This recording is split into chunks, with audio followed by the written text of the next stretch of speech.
कर्मचारी एकता जिंदाबाद, कर्मचारी एकता जिंदाबाद, कर्मचारी एकता जिंदाबाद, संयुक्त महासंघ जिंदाबाद जिंदाबाद जिंदाबाद। आज संयुक्त कर्मचारी महासंघ का महाधिवेशन जिसका आपने अभी कवरेज भी किया, ये जिला स्तरीय अधिवेशन हो रहा है, ये प्रदेश स्तरीय अधिवेशन नहीं है। हमने ये डिसाइड किया कि हम 12 जिलों में महाधिवेशन करेंगे और जिसका अभी आपने एक हल्का सा थोड़ा सा एक देखा है। इसमें हम पहले तो एक जिला लेवल की बॉडी तैयार कर रहे हैं। हम इस संयुक्त कर्मचारी महासंघ को ग्रास रूट तक ले जाना चाहते हैं। अभी जिला का इसमें चुनाव होगा, हर जिले में हमने इस तरह के कार्यक्रम, बड़े बड़े कार्यक्रम रखे हैं और इसमें जो स्वाभाविक है, जो हमने एक डिमांड चार्टर है, जो कर्मचारियों के मुद्दे हैं, उन मुद्दों को हम जिलाधीश के माध्यम से जो है वो मुख्यमंत्री तक पहुंचाएंगे। 12 जिलों में हम ऐसा कर रहे हैं। उसके बाद अगर तब तक भी सरकार हमारे जो मुद्दे हैं उन मुद्दों पे जो है अगला कोई उसका निदान नहीं होता है, उसको नहीं सुनते हैं, तो मजबूरन कर्मचारी महासंघ जो है संघर्ष की रूपरेखा पे जो है आगे बढ़ेगा। अभी हमारे जो ज्वलंत मुद्दे हैं उसमें सबसे बड़ा मुद्दा है डीए की 13% की अदायगी हो गई है। हमारी 4 किस्तें पेंडिंग है, जिसको लेकर हम चाहते हैं माननीय मुख्यमंत्री तुरंत घोषणा करे और हमारा 2 डीए की किस्तों का पहला भी एरियर बचा हुआ है उसकी अदायगी भी करे, पे कमीशन की अदायगी भी करे और अभी हमारे को कम से कम 2 डीए की किस्तें दे। और इसके साथ हम आगे बढ़ रहे हैं। हमने इस तरह का मेमोरेंडम बनाया है और साथ ही साथ हमारे 4-9-14 के हज़ारों केसेस हर विभाग बोर्ड निगमों में लंबित पड़े।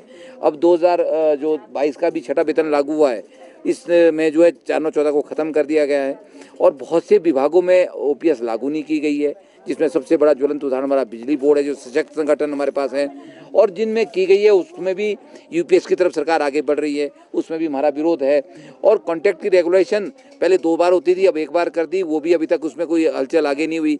अगर आपने एक बार कहा कि हम 31 मार्च की डेट को देखेंगे तो 1 अप्रैल से नियमित होने चाहिए थे, उसमें भी अभी 2 महीने और लगने हैं। तो ऐसे अनगिनत जो मामले हैं जिसको लेके हम जो है आज चर्चा कर रहे हैं, यहाँ पे बैठे हुए हैं। चर्चा के बाद हमारी अगली जो रणनीति है उसको भी हम तय कर रहे हैं। अभी हमारे 2-3 हाउसेज की डेटें भी हम जो है जिला वाइज तय करने वाले हैं। जो भी चुनाव होने वाला है दूसरे सत्र में, वो भी आपके सामने आएगा कि किसको यहाँ पे जिला शिमला की कमान दी जाती है। बाकी कुछ और रूपरेखा आगे की है, उसको लेके हमारे जो महासचिव अनिल वर्मा जी है वो आपसे रूबरू होंगे। आगे हमारा क्या अख्तियार रहेगा, क्या हमारा प्लान ऑफ एक्शन है। वर्मा जी प्लीज। आज जो हमारा यहाँ जिला सम्मेलन संयुक्त कर्मचारी महासंघ का हुआ है और इसमें मुख्य इशू तो है कि भी अभी हमें लग रहा है कि कर्मचारी कहीं ना कहीं सरकार के एजेंडे से हट गया है। और आप देखेंगे हमारा जो चर्चा में यहाँ आया, कर्मचारी बोले कि विधानसभा में जो बहस हुई या सारी चीज़ें, उसके बाद माननीय ने अपने वो सारे वेतन भत्ते बढ़ा दिए, लेकिन कर्मचारी कहीं नहीं आया। उसको बस इतना ही एक घोषणा की गई कि चरणबद्ध तरीके से, और चरण कब बद्ध होने उसका कोई पता नहीं। तो इस करके कर्मचारी में काफ़ी आक्रोश है जो हम यहाँ जिला अधिवेशन में हमने देखा। और मुझे लग रहा है कि भी अभी पहले एक परंपरा सरकार क्या प्रदेश में रही है, कह रही है कि सरकार एक कर्मचारी क्या करते हैं कि पूरे 4 साल चुप बैठेंगे और चौथे साल पर क्रोश प्रकट करके सरकार की परिवर्तन की दिशा में जाएंगे।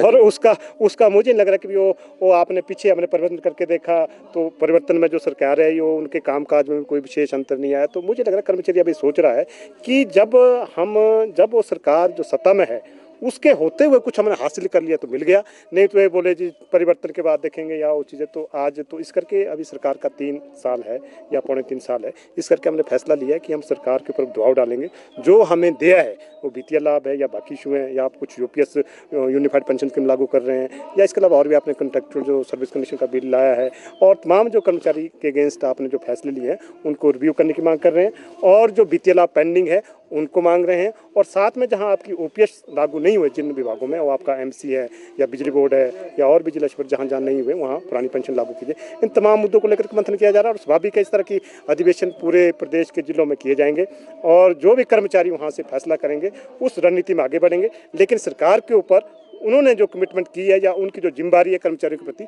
उसके प्रति दबाव डालेंगे। एक तो हम कहेंगे कि भी अभी हम इसको, क्योंकि जिले 12 है, अभी हम टाइम लाइन नहीं तय कर पाएंगे कि कब तक हम उनको कंप्लीट करेंगे या उसके बाद पूरे सभी जिलों के बाद मंथन के बाद क्या फैसला आता है।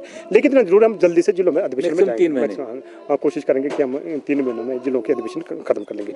और साथ में जो कमिटमेंट की बात है, हम एक मीडिया के साथ ही भली भांति जानते हैं सरकार की जो पॉलिटिकल कमिटमेंट थी पुरानी पेंशन पे, और उस कमिटमेंट को देखते हुए वो एक कॉन्ट्रैक्ट होता है। आपने किसी को विश्वास दिया मैं आपको पीएस दूंगा, और कर्मचारियों ने उसकी कंसिडरेशन के बदले में आपको वोट दिया, आपको सत्ता में लाया, लेकिन उसके बाद आप पॉलिटिकल कमिटमेंट से बिट्रे कर रहे हैं। आप बोल रहे हैं जी नहीं, हमारे को जैसे बिजली बोर्ड को बोल रहे हैं कि आप पहले रैशनलाइजेशन करो, पदों को खत्म करो तब ऑफिस देंगे, या महकमे का ट्रांसमिशन अलग करो। तो मुझे लग रहा है कि ये नहीं चलेगा। जब सरकार ने कमिटमेंट की है और कर्मचारियों ने उस कमिटमेंट को देखते हुए उनको सत्ता में लाया है और पॉलिटिकल मैंडेट दिया है, तो मुझे लग रहा है उनको कमिटमेंट निभानी चाहिए, और जो जो महकमे रहेंगे पुरानी पेंशन को लेकर के वहाँ पुरानी पेंशन लागू होनी चाहिए।